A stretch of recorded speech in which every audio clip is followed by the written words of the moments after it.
YouTube video out now, man. Like, comment, subscribe.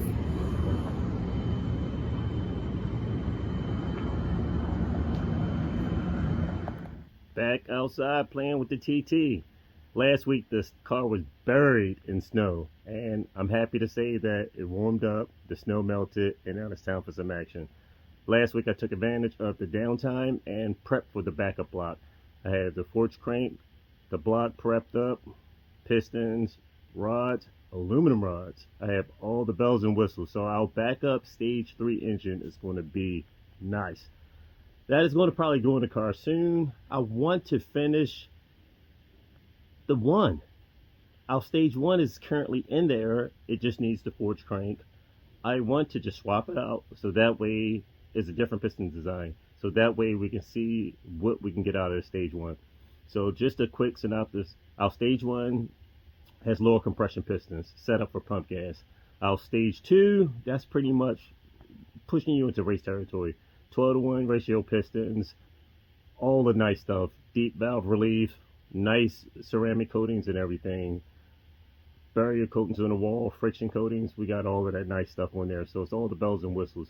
That is the piston that will take us well above the 1500 wheel horsepower level. But for the time being, I want to see what we can get out of our stage 1. So to be continued, we'll see, but I have the block and everything prepped up. I'll be dropping off 2 blocks at the machine shop, and we'll have 2 backup engines with forge cranks and stage 3 setups. I'm going to do a stage 2 in my car, my TT. At first I was going to do the stage 3, and I'm switching up. Our stage 2 consists of the high compression pistons, as I stated, but it has the 20mm pin, and it utilizes the standard aftermarket performance rod for the VR6. Our stage 3 takes it to a whole nother level, aluminum rod, bigger wrist pin and everything. So that is the baby that's going to push out some numbers. But today's plan is to play with that pipework right behind me. Now I have some Elite Performance V-band clamps. I'm going to substitute the hose fittings that I initially had on here with the hump connectors. I'm going to substitute that for these V-bands. Aesthetically, it'll look a lot better. These came in, yes, I spent a lot of labor and time wasting my time, which is extremely important, be rolling all the pipework and everything. But either way, I'll have to trim it back, get these in there. This will look a lot better from a frontal appearance of the car. Coming off the intercooler, seeing 2 nice aesthetically red V-band clamps, that'll look a lot better than the hump connectors. And it's a lot easier to get on and off as far as piping. And it's just what I want to do. Words can't explain. You'll see the difference before and after. I'm pretty sure the average person will say, hey, let's go with this, and less likelihood of anything coming off. But instead of having it pop off, clamps on the front and everything, just a quick push the pin and pull it out and drop it off.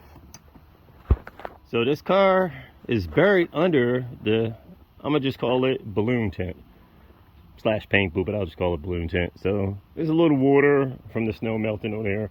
Let's get this bad boy blew up and get back inside and start playing with it. So let's take a look and see how long it's going to take for these to turn on and blow up. And it's coming up right away.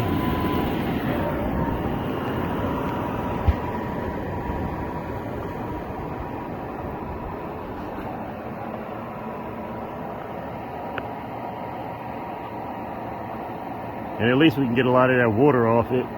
Let's pull this cart out the way so we can get a better look.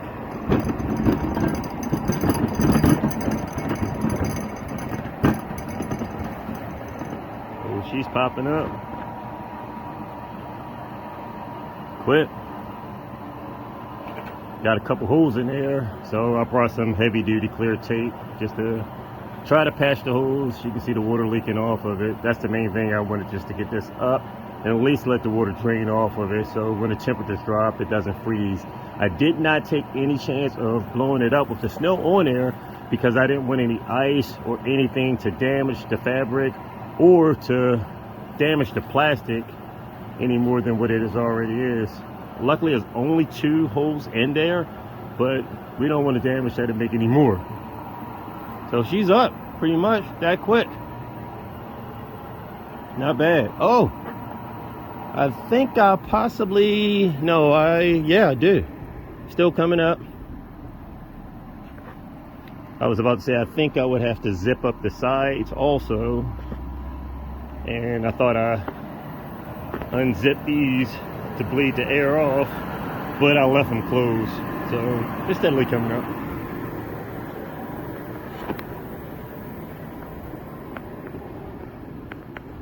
That's it, she's up. Time for some action. It's not too bad on the inside. You know I gotta have my music on pause. So it's a little damp on the inside. I'm gonna take a mop and try to soak up some of the water. But it's not too bad. Just a little moisture got in from it sitting on the ground. A few puddles.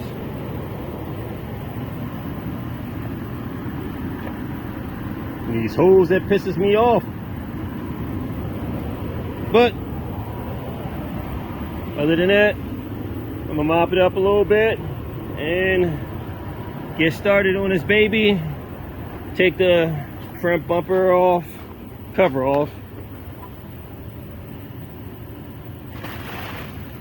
Woo-wee!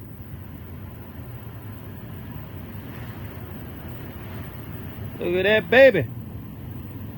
So yeah, I think those V-bands will look a lot more aesthetically beautiful sticking right here, coming off, instead of the hose clamps with the red hump connectors. We'll get that cut, try to fabricate that into position, and then I can finally start preparing for the wires. I have my schematics, ordered those already, came in last week, started going through the prints, and I can start wiring this bad boy up. And what I mean for that, of course, we are going to run a Motec. So for clarification, I'm initially wiring this up with the original ECU for direct injection, so that way when we're driving this on the street, we're totally legal. We have the factory ECU, everything is wired up just as if it came out of an Audi Q7, okay? And then when we hit track mode, the harness, I'm going to just make an adapter. I'll plug it right in. All that Motec stuff will be kicked in, already wired up, and then we can start dialing in for track use. I'm back in my element. I'm gonna hang some drop lights in here so I can get a little bit of light. I may do that tomorrow. I'll just use my battery powered light to hook it up, so that way I don't spend too much time hooking up the lighting, even though I can be out here all night long. But let's get it in. Can I get a witness? Can I get a witness? Mopping up some of this water. Can I get a Can I get a witness? Look at that baby. Look at that creation. God has blessed someone with a talent to do what some people may call the impossible. Look at this. Still have the AC, alternator, the condenser, everything up in this joint that the factory would have come with, and more. Let's get it in. The advantage to keeping it in this, you keep a lot of the elements off you, but when it rains, it holds moisture. So after I remove the plastic off the engine, you can see all the moisture all over everything, even the exhaust manifold. Look at there. It's trying to build up surface rush, just the fact that everything has been contained in this large, pretty much might as well say wrapper. You can see also all that moisture and water is bubbling and bleeding off. Of course, this isn't totally airtight because air's got to bleed out through the webbing, this fabric type of material. If it didn't, it would blow a hole through it with constant air pressure. So these are like certain seams and gaps is where the air bleeds off at.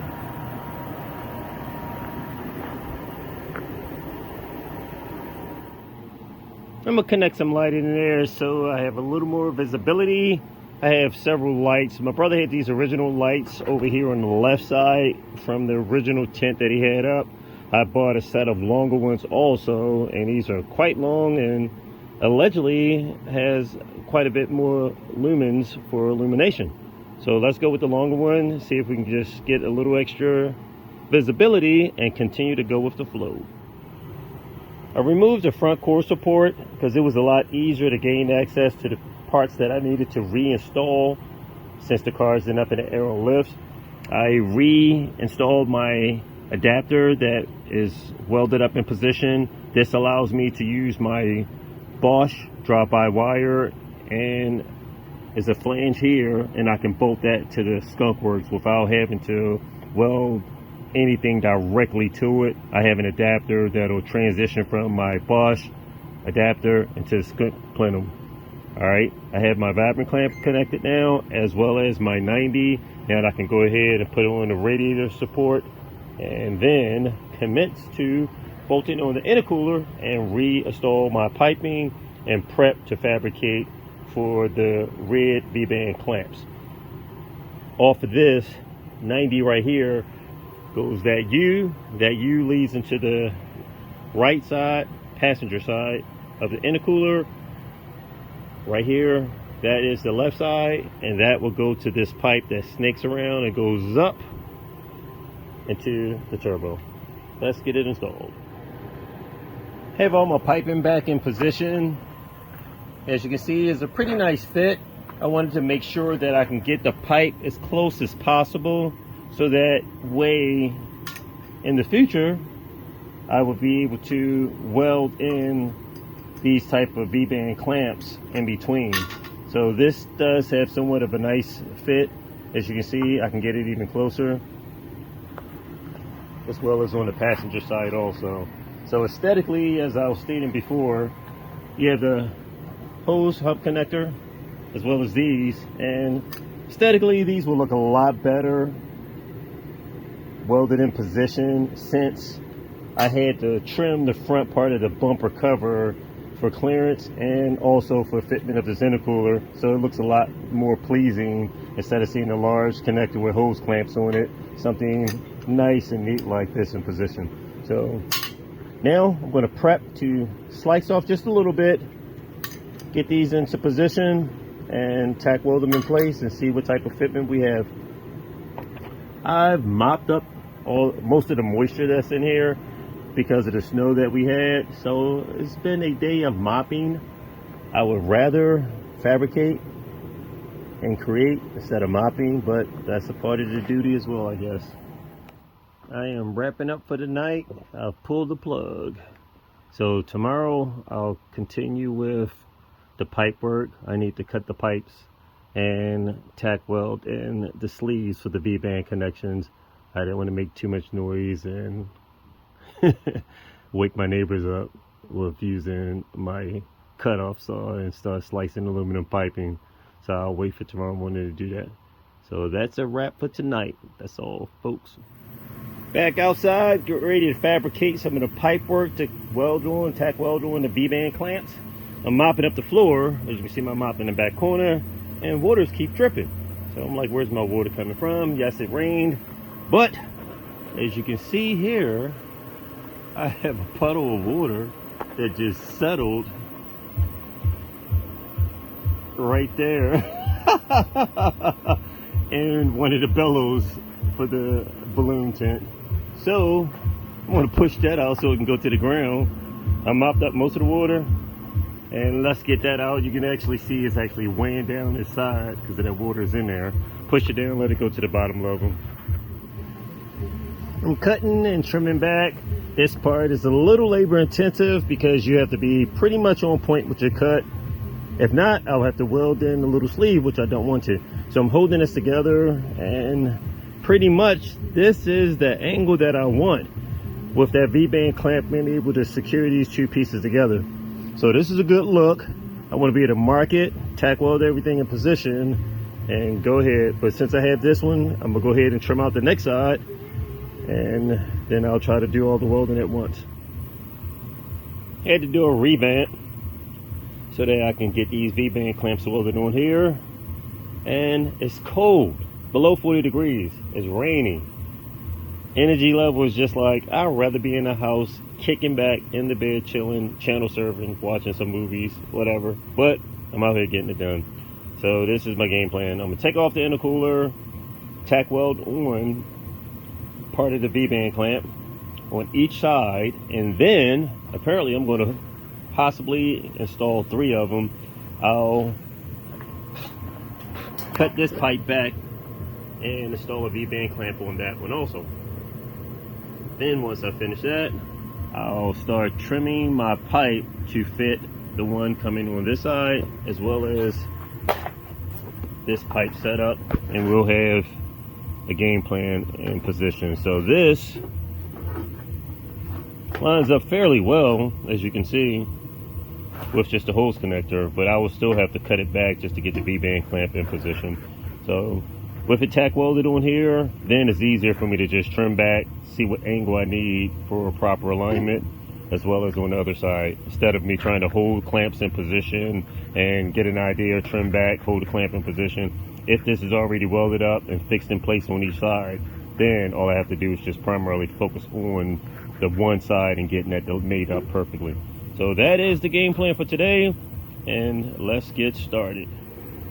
I removed my radiator, the intercooler core support, and my piping, and now I'm prepping to cut this pipe back just a little bit, and I'm gonna install and tack weld a clamp on here just like on this other end, as well as on each end of the intercooler. So by the time most of the stuff is said and done, I'll only have one hose connector, and that'll be connected to the turbocharger itself. And then we'll see in the future, maybe we'll end up finalizing that with a V-band clamp as well, so that way everything will be totally secure, no possible way, nothing to blow off unless it's broken or damaged, and we definitely don't want to go that route. We want movement, a little bit of travel when this engine flexes, because it's still street driven, even though we do have the 034 or 034 Motorsport heavy duty motor mounts on each side, as well as the dog bone motor mount.